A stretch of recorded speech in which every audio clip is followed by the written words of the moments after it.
Hey, thank you. Okay. Okay. Yep, we're good to go. So remember that rule number one of D&D is to have fun, and part of having fun is making sure that everybody feels comfortable enough to be able to have fun. So this is kind of my basic additional rundown of etiquette and just some kind of things to remember whether you are running the game or playing it. And the big one is common sense, aka don't be a jerk. Treat this as any. Oh, next slide, please. I'm remembering. Treat this as any mixed company experience. Don't make poor taste jokes or act out your edgy random fantasies. Remember that this is escapism for most people. So keep the real life politics, religion, trauma, and drama out of it.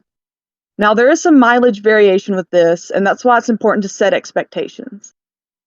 A good example of something that could be fun, if it's okay with your group, is starting a union amongst the disgruntled employees of the villain.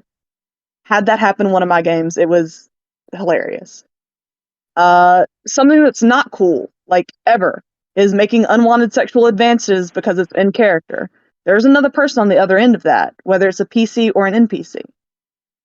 But if your character is flirtatious and everybody in your group is cool with that, then being flirtatious in character is fine. That's why it's important to set expectations, have ground rules. Next slide, please. And I just really like that book. And next slide. All right. This is the big important stuff. Have ground rules. Even if you think it's common sense, say it. Have it when somebody enters into your server or comes to your table for the first time. Have it when you are introducing people to your table. Cover your butt. If it's a theme or it might come up, you need to mention it. If you use adult language in themes, don't let in kids. Gauge your acceptable levels of violence and descriptor descriptions. You need to tailor the experience. It's the responsibility of the DM to understand their audience. I have DM'd a table that had like a 15 and a 16-year-old in it. I would never run that table the same way that I run the table that has 20-year-old guys in it. It is the responsibility of the DM to tailor that experience to their audience. Utilize session zeros. A session zero is a first time session before you start your actual session one. There are tons of checklists online, safety in general. Use them. I really like the one that Jenny D links to. I think that it's very comprehensive. You can a session zero is not just for creating characters, it's to know the tone of the game that you're going to play. Know your genre. Are you going to be playing classic fantasy, apocalyptic, horror, comedy, slash and hack, intrigue, war games, political, noir, mystery, swashbuckler with pirates, surrealist, western? If you know your genre, you can better tailor your character as a player, and you can better fit how you want your story to go as a DM, and communicate as DM and as players what tone that you're looking for. Do you want it to be lighthearted fun? Do you want it to be kind of goofy chaos? Do you want it to be dark and serious and brooding? Do you want it to be a balance of serious and funny moments? You need to know the rules of the game world and its setting. How heavy are the consequences of your character's actions? Is it high or low fantasy? Is there a lot of magic? Is there not a lot of magic? Is it survivalist, where everybody has to keep track of their food? Or is that something that you're kind of going to hand wave because it doesn't matter? If it takes away from the fun, it's important to know that at the beginning. So that's session zero. Are you a very formal or rules light? Are there house rules? Are you willing to look up stuff mid-game or make a ruling and come back later, or just kind of make it up as you go and not worry about coming back to it? Every DM is kind of a little bit different, and the first table that you find might not be the table for you, and that's okay. You can keep looking. It's a massive hobby. There's more people out there. And that's why I think a place like this is so great. There's so many different tables you can join. Another big thing in session zeros is what kind of content is allowed and what kind of content is not allowed. Is it homebrew or no? Only core canon, or are expansions like the Magic the Gathering thing or Spelljammer? Do you allow those? That's kind of more of a DM expectation, but then you have expectations of the players. I always quiz mine kind of at the beginning of a campaign, especially a long campaign, not necessarily one shots or two shots, but long campaigns. What type of game do you want to play? Combat or role play? Do you want to know the balance? Do you want to have a good, fair, even balance, or do you want to go 60-40, 70-30? How much backstory do you as a DM want? How much backstory do you as a player want to provide? Are joke characters okay? Or is that like a big no-no? If you're playing a super serious version of Curse of Strahd, a joke character is probably not going to fly. But if you're playing a really loosey-goosey short campaign, why not play Todd Howard? I have one guy who did that. I have another one that played Grinch, like literally a Goliath named Grinch who just hates Christmas, and that was his whole thing. And it was fine. But I would not allow him to play that same character in my main campaign where it's much more serious. And then as a DM, it's important to know that there's different types of DMing, and it's okay if you don't have your type planned out beforehand. Prep time varies. Improv versus plan varies. And personally, I think it's best to have a balance. If you over-prepare, your players will every single time destroy your plans. Every single time. But if you're not comfortable just talking off the cuff, then being full improv is probably going to make you feel really panicked. And you're going to mess up. And it's okay to mess up, but you have to practice and play around with it until you find your level of comfort. And that's where pre-game discussion comes in. This is kind of more for games that aren't long enough to have a session zero. Make sure that you still discuss things that you would discuss in a session zero. What's the tone? What's the genre? What are your expectations? And then something that I saw mentioned earlier that I think is really important is the safety tools like lines and veils. Lines are things that will not come up at all. It is a line that you will not cross. For example, in my game, sexual assault is a big no-no. You don't even joke about it. Veils are things that will be brought up, but not significantly impact the story and not be detailed. For example, fading to black on sex scenes.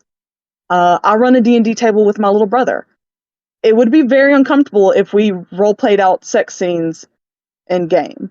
But they're all playing adults, so if they want to go to a brothel, they're allowed to. We just fade to black. Next slide, please. Honesty is the best policy. Always be honest, especially about your knowledge. In my opinion, and I think in most people's opinion, the DM's job is to help guide new players. However, it's not the DM's job to do everything for you. You should come in with a little bit of preparation. Respect the rules of the game, especially your DM. If they screw up, you should remember that they're people too. Don't necessarily argue with them, but remind them of the rule and bring it up after the game. I just love when my players interject, hey, by the way, don't you think when we grapple, you didn't ask for my strength check? That kind of thing. Yeah, remind me of that. It's fantastic. Fudging rolls and why you shouldn't do it as a player. The short answer is cheating. The long answer, it goes against the spirit of the game. Why roll if you're going to ignore it? It's kind of disrespecting yourself and your friends by lying. Fudging as a DM is up to the DM, but remember that you're here to tell a story, and if you feel the need to fudge, you should first consider other narrative options. Next slide, please. Preparation. Know your character. Learn your character's abilities before the game. Bring a backstory and a motivation. Any DM that's running a longer campaign is going to love you to death if you bring a backstory and a motivation. It doesn't have to be super long and in-depth. Just a couple of sentences, a reason why you're adventuring, a reason why you're going to this place. Know how to work stuff before a game. You can have questions, just have those questions prepared. Have actions prepared before your turn in combat is kind of a big one. It slows combat down so much if you don't prepare your action beforehand. You should have a couple of rounds. Side note, this is kind of up to the DM, but don't roll if your DM hasn't asked you to. It's just a kind of common courtesy thing to wait until your DM asks you to. Or you can prompt your DM, hey, is it okay if I roll a history check to know if I know this town? That is kind of more of a person by person basis, but it's just general sort of loose etiquette. And then let's see. Next slide, please. Sharing is caring.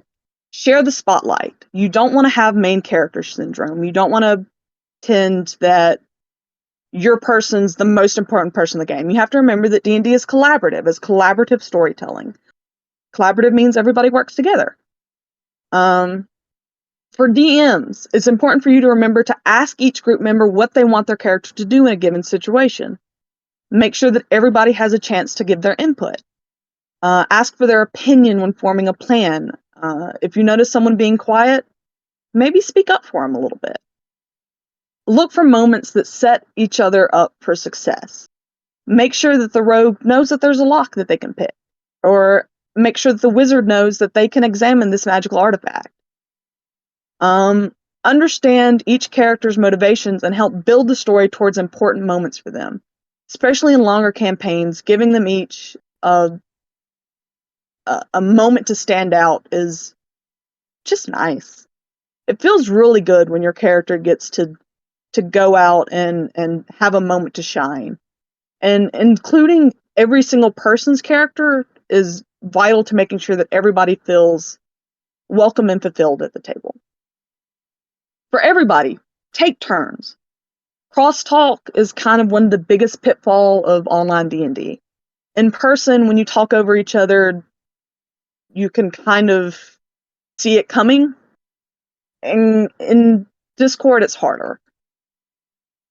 So try to minimize that as much as you can. Everybody I know has always been pretty polite about, oh, sorry, you go first, kind of thing. Just remember to be polite about it. Next slide, please. Play nice. Be respectful. Respect the time and schedules of other people. Show up on time. Actually, you probably should show up a few minutes early so you can start on time. Especially when you're playing online, it's always nice to show up at least 10-15 minutes early to try and get rid of all of the possible technological pitfalls that might occur. Be honest about your schedule. And for DMs, end at the schedule that you set. Even if you know you're going to go over, just, hey, guys, can we pick up here next time? I think we're at a good stopping point, even if it's a little bit early, so that you know that you're ending at the time that you set. Respect play spaces. Whether it's a Discord server or your buddy's house, you should have respect for the area that you play in. Don't make a mess, whether that's cluttering up chats or spilling the refreshments. Just don't go into somebody else's game and just start typing memes because you know your buddy's in there. Hold off on that, or go to the designated channel for that. Everybody that I know that has a server has a designated channel for memes. Put them there. And if you're at your buddy's house, clean up your own mess. Especially if you're in like a game shop. Respect the world. Respect the time and effort that was put into world building by, letting people talk about it. Yes, exactly, sweetheart. Don't interrupt jumping in with, oh, I've got dark vision so I can see everything that's in this dark cavern. Let them finish their speech first. Respect yourself and each other. Don't get over inebriated and don't start fights. Just don't. It's bad practice in general, in life, really. But especially in a game that's about collaborative storytelling, just don't. Make sure that it is. Yeah, I've had a person who was running the game actually and got drunk and passed out in the middle of the game. Don't do that. It's disrespectful to yourself. It's disrespectful to the people playing with you. It's a funny story, but it ruined that session for the night. Next one, please. Pay attention. Avoiding distractions. Multitasking is a myth. I have a Psychology Today article about it that links to a couple of different actual scholarly articles. Some people are better at task switching, where you can go between tasks quickly, but you can't actually do multiple tasks at the same time. It's a problem because it slows everything down, and it's frankly rude. It's rude to the DM who spent their time designing this world or this module or preparing to run a module. And it's rude to your buddies who have put a bunch of effort into paying attention, and then you come in and aren't paying attention. Know your limits. So if you do have attention issues, ask for and announce breaks. I personally, I try every 2 hours, every 3 hours, have a break, 15 minutes. So everybody can use the bathroom, get something to drink. It's just biologically the way we work. If you need to ask for a break, do it. If you don't feel comfortable interrupting a situation, private message. Tap the DM on the shoulder and, hey, I need to have a break for a few minutes. It should not be a problem. If you're in battle and you've just ended your turn, ask for a very, very short break. It's usually fine. Take notes and use fidgets if you need to. If you're somebody, I personally have to have my hands, eyes, and ears all engaged at the same time. So I'm not saying use the loudest thing possible, but if you need to have your hands doing something and you're not a note taker, doodle. Have something malleable to play with. Just don't make a mess with it. Next slide, please. Narrative consent. So Natasha Ince, I think I'm pronouncing her name correctly, kind of came up with this phrase. Getting narrative consent means that making sure everyone is on board with what's happening in the story and with their characters. There are check-ins and other safety nets that you can use. I think the check-ins are the most important one. As a DM, after every session, I try to ensure that everybody had fun. That's the biggest one.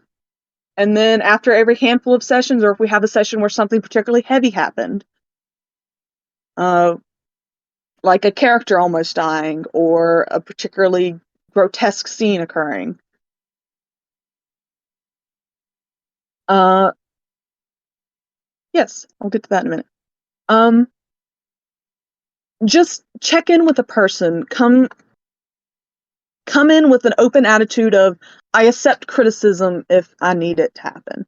And this goes for both players and DMs. If you feel like your player went too far in something, it is okay to stop and ask. Oh, that's a really good question. JR, how do you do narrative consent without giving spoilers to a future event in the story? Sometimes you can't. Sometimes you have to kind of straddle that line between metagaming and not. It really depends on,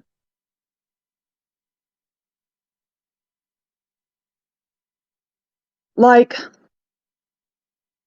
going to the person and asking them as a person to person, as a DM to player, rather than going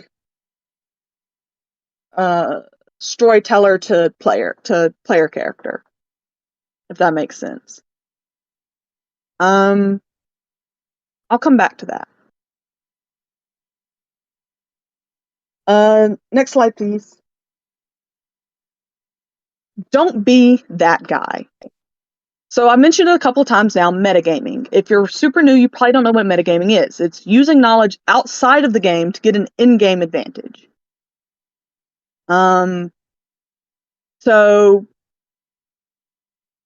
say that you've already read some of the books, and you know that the god of goblins is actually a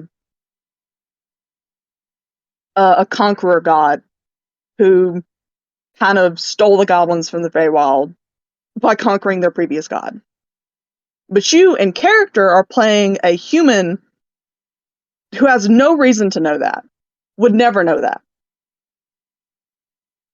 Then using that knowledge in the game to persuade a group of goblins to do something they wouldn't normally do is metagaming. Or knowing that your friend has a super high perception check and making sure that they're always the one at the front. That's still metagaming, but it's a line where you can it's bendable. I, as a DM, would allow the person that has the higher perception to check something out if they ask to. I would not allow player B to remind player A, oh, you have to go in the front because you have the best perception of us. Does that make sense? Rules lawyers and munchkining / min-maxing. So rules lawyers are people who will try and use their knowledge of the rules to their advantage.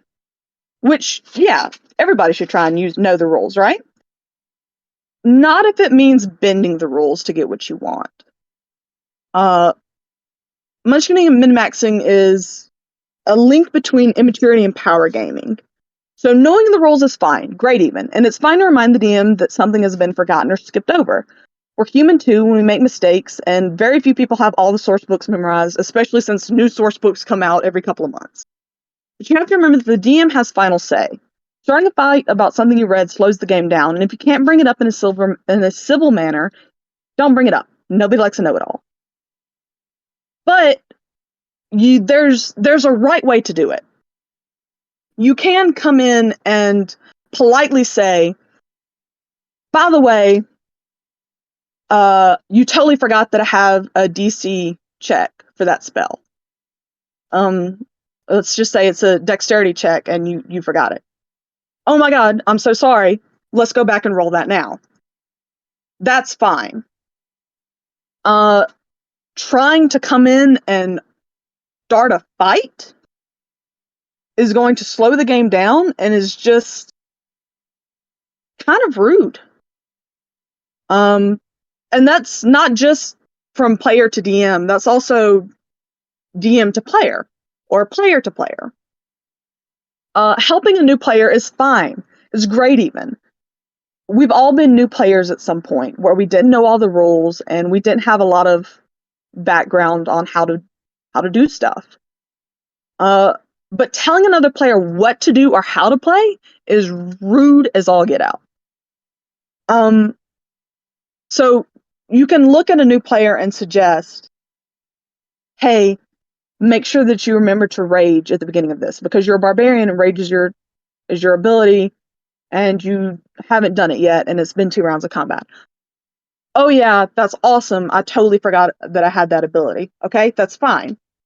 Saying, hey, you have to rage now, and then not listening when they say something like, oh, I was going to save that because I only have so many uses of it a day, and then you arguing that no, you have to do it now, that's rude. It's inappropriate. As far as min-maxing, optimization is an excellent part of the game. It is fun. It is really fun to try and build a character to be the most powerful character that they can be. It's totally part of the game to min-max, if that's how you want to play. If you're a combat-focused player, that's totally something that you can do. But you can't forget that this is about collaborative storytelling. So why do you want to play a role-playing game if you just want to roll the dice? Exactly. You could versus you should are very different in tone. And DMs, it is up to you to try and be consistent and fair in your rulings. When you're trying to help people, when you're trying to rule,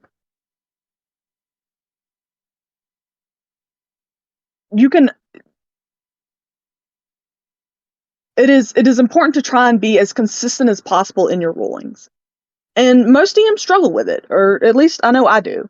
And I've seen other people struggle with it. But you get better with it as you practice it. So, I mentioned before collaborative storytelling. Collaborative means together. So, try to remember as a player when you're running ahead, charging in, splitting the party. Sometimes your choices have consequences. And by sometimes, I mean they probably should have consequences most of the time. World breaking and party breaking. So there's a difference between personal goals and inter-party conflict versus sabotage and party breaking. It is fine to have personal goals, and it's even fine to sometimes have conflicts with your party members, as long as everyone's at the table is comfortable with it. Remember consent check-ins. Just ask before the game, hey, or during the game even, hey, is it okay if I disagree with what you did in character and I confront you about it? It can be great fun to have in-character disagreements and even fights. PvP exists for a reason. It's great. But there's a line where it becomes intentional sabotage. Again, collaborative storytelling. So if you're going out of your way to fight your teammates constantly, you're probably just being a jerk. Ask yourself these questions. Does your character often choose to separate from the group? Do your character's actions get in the way of what the group is trying to accomplish? Do your character's actions draw the spotlight away from the others and onto yourself? Does the group have to bail your character out as a result of your actions repeatedly? Do you often have to justify your actions to the other group members? And overall, does your character contribute to or detract from the group's mission? If you built the perfect lone wolf, why are you playing a game collaboratively in a group? You have a lone wolf. Go play a solo game. Now, that's not to say you can't play a character who reluctantly joins the group. That's totally something that you can do. You just have to remember, are you contributing to the group's mission or are you detracting from it? Are you playing with them or against them? Because it's a game where you should be playing with everybody, including the DM. The DM is not your enemy. The DM plays your enemies. There's a difference. Also, creative solutions and acting in character versus chaotic, stupid, and world-breaking. It's fine to seek creative solutions and act in character. Those are great aspects of what make up the core of role-playing. Just like any other players, the DM is not your enemy. DMs put a lot of time into making the worlds and NPCs for you to interact with. So it's rude to kind of spin on that by intentionally doing things that spite the environment the DM has built. It's totally the DM's right to have consequences for your actions. In fact, it's kind of what they're supposed to do. It's not really fun for other players to deal with those consequences. So you have free will as your character. You can be as creative as you like, but if you spit in the king's face, you rob your teammates, you kill the quest giver, you reap the consequences of that. The point of the game is consequences, and a good DM hands them out liberally. And that's not to say that you can't sometimes do stuff that's a little off the wall. I love off the wall thinking. That's the whole point of a role-playing game, to be creative, right? It's just important to remember you're not trying to break the world. You're trying to be in it, to live in it. So think about what the consequences might be.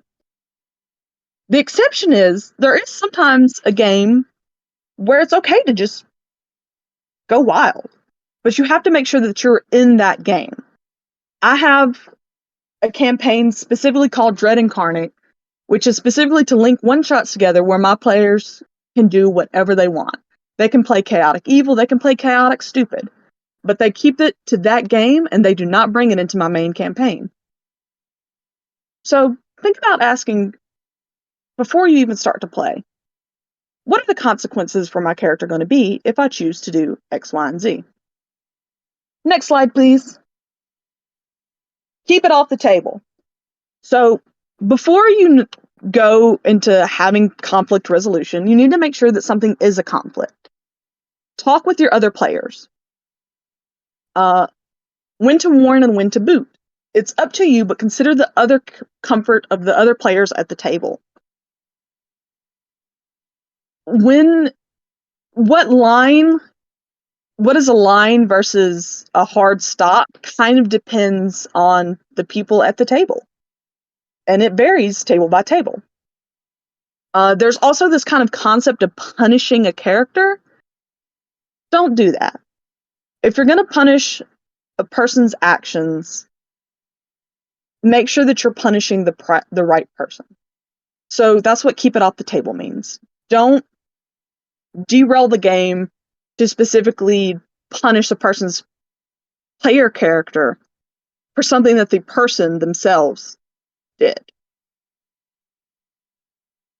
Confrontations themselves, private versus public. I'm an advocate for private most of the time. Nobody wants to be embarrassed. It kind of makes everybody at the table feel really awkward and uncomfortable. And you probably should keep it out of the game. Unless something truly outrageous has happened. Now, if somebody has straight up insulted another person personally, or crossed a line that was previously said would not be crossed, it's okay to bring it up at that moment. Hey, dude, that wasn't cool. Here's why it wasn't cool. Here are the kind of guidelines for conflict resolution. Give yourself plenty of time to talk. Don't start 5 minutes before the session. Go at the end. Or set aside a specific time period where, hey, something serious happened, we need to talk about it.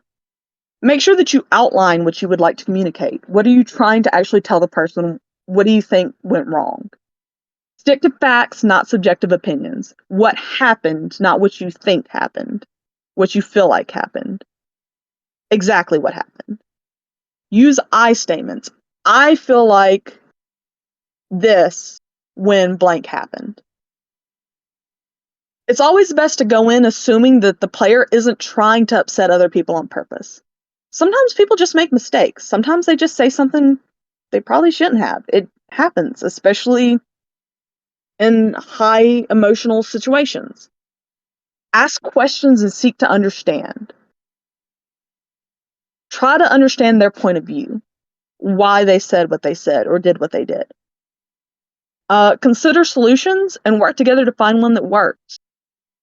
But be prepared to ask the player to leave your game if the behavior was bad enough or if they are unwilling to fix it.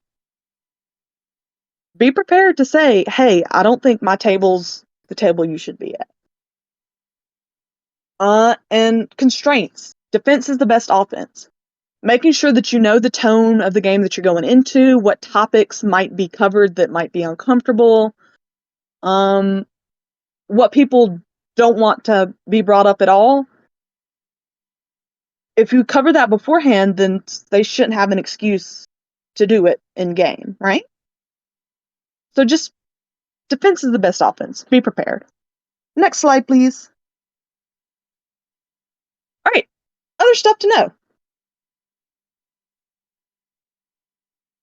Remember that experience is the best teacher. You're going to learn as you go. The only way to do is to try. You'll get better at having fun, basically, the more that you do have fun. You'll get better at making sure that everybody at the table is comfortable, using check-ins, using safety tools as you use them. Speak up when you're uncomfortable.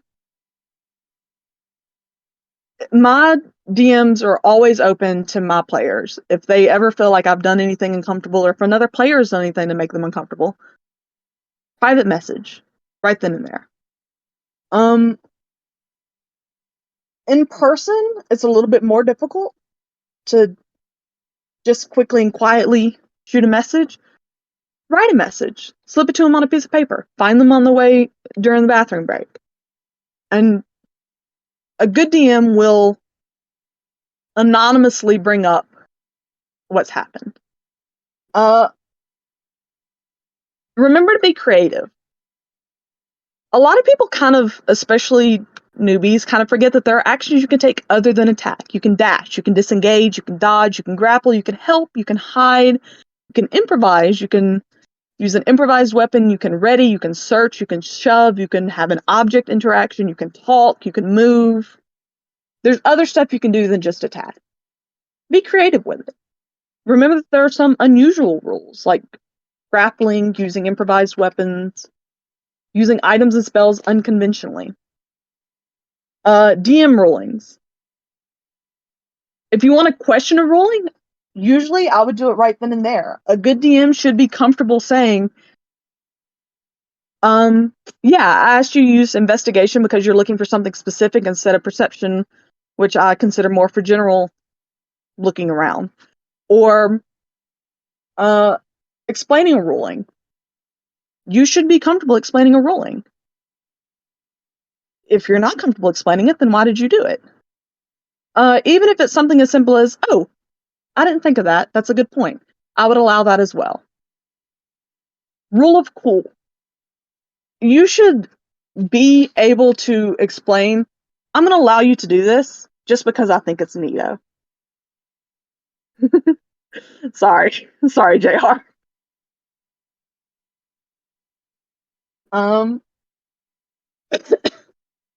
Most people I know do use milestone though.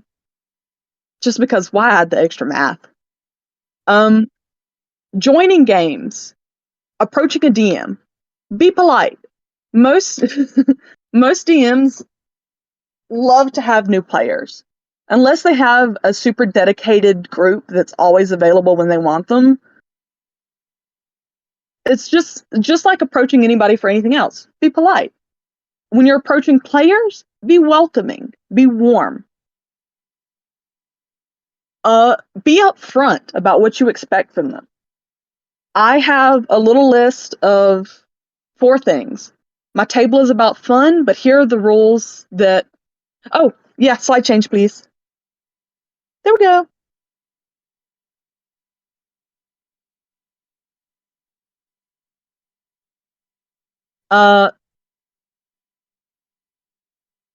That's fair. Remember that not every game is for everyone. Not every DM has the right style for you. Not every composition of the party fits you, and that's okay. You can search around and find another one. It's a big party where it's a big hobby now, and there's a party out there for you somewhere. Even if you only love the numbers, and the numbers are the funnest part, or even if you only love the combat and the combat is the funnest part, or even if you only love role playing and role playing is the funnest part. Somewhere there is someone who has the right style for you. And now that we have online D&D, where you can join Discords or Facebooks or virtual tabletops, it's all the more easy. Not to say that it is easy exactly, but it's easier. Get out there and try. And have fun with it.